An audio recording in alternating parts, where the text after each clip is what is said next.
2 दिन से भी कम का कोयला भंडारण बचा हुआ है। उनके पास 2 दिन से कम का कोयला भंडारण बचा हुआ है।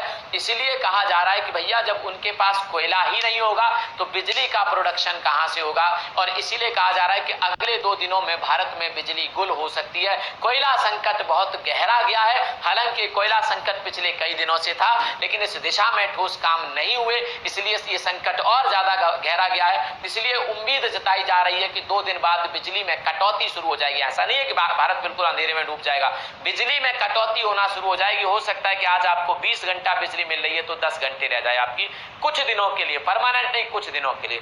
इसके पीछे का रीजन यह है कि अंतरराष्ट्रीय स्तर पर बिजली की मांग बहुत बढ़ गई है।